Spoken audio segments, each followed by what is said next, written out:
SWTOR gives us a lot of companions. Most, to steal a line from the Fourth Doctor, are paralyzingly dull, boring, and tedious. They're a combat style with almost no dialogue, no backstory. The rarest, of course, are those that are indispensable, quintessential Star Wars. We would happily do the whole game just with them. T7 anybody? Then there are the ones we despise. They either started out scum and never changed, or figured out a way to get there. These are the 5 companions we gladly killed off.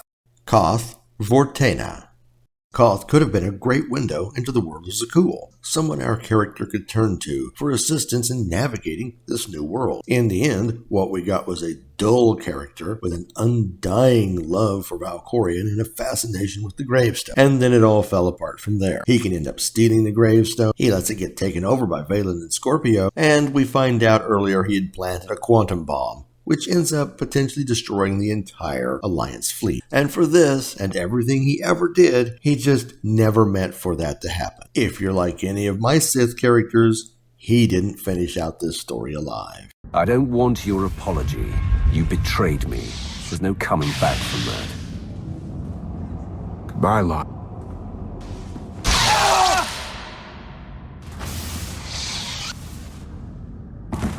Goodbye, Koth.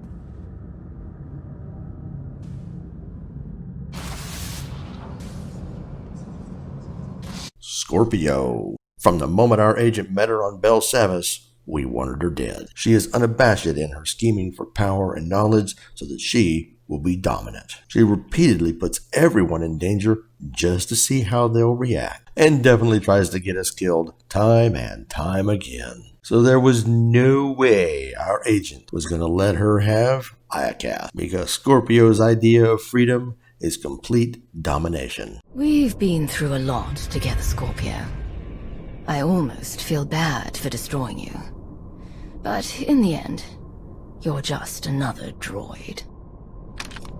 Please. No.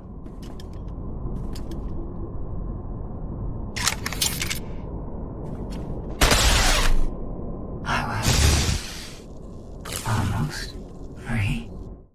Kaliyo.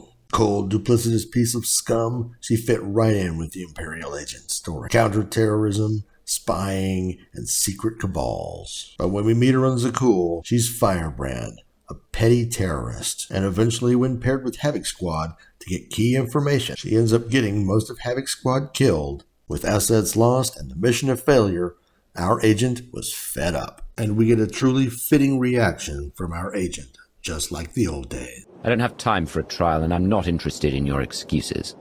I don't care what anyone else thinks. I did the right thing. You're worse than reckless. You're dangerous. You don't care about anyone but yourself. Serving the Alliance was your last chance, Kaliyo. There's no coming back from this failure. What are you gonna do? Kill me?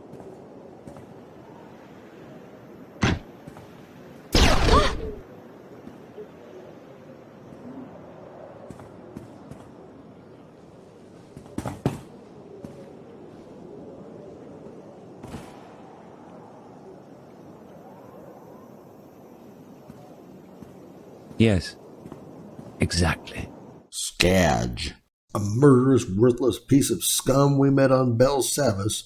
We wanted him dead from the get-go. Instead, we were forced to take this garbage along on our ship. Mind you, we never took him off for any mission. The only way this creep was any worse is if you romanced Mako. Then you really wanted him dead. So when we got the chance to track down the leader of the Black Sun while helping Rusk and ultimately get rid of this scumbag, we were all for it. Stop playing around with that dinky blaster and get your hands dirty.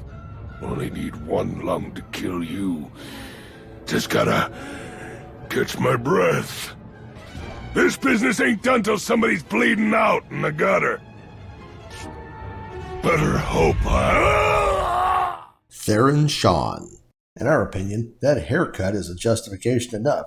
But if you want more, here goes. When we first meet him, he's not disagreeable, and you can even like him. But as things progress, you realize he doesn't know how to plan. He just does stuff, and then half-heartedly apologizes when it all goes belly up. And it just keeps getting worse. He gets his covert team killed, and gets Zyos completely wiped out. But things ultimately come to a head when he decides to strike out on his own, taking down the cult of Zildrog. Not only does he not figure out a way, as a super spy that he is, to tell us what's going on, he tries to murder us time and time again. I mean, really, no one expects a speeding sky train that hits a mountain to have survivors. Then he has a giant droid try to kill us, then freaking anybody with a blaster on Capero, not to mention a ton more droids, and then a bunch of nutbags on Nathema. And to top it off, he has the chance to end the threat by destroying key data so that the cult of Zildrog never finds that stupid computer and the threat is permanently ended. But not our man Theron, he just keeps making things worse. In the end, so many of our characters just couldn't take it anymore. If we walk away, he dies. I gave my orders, Lana.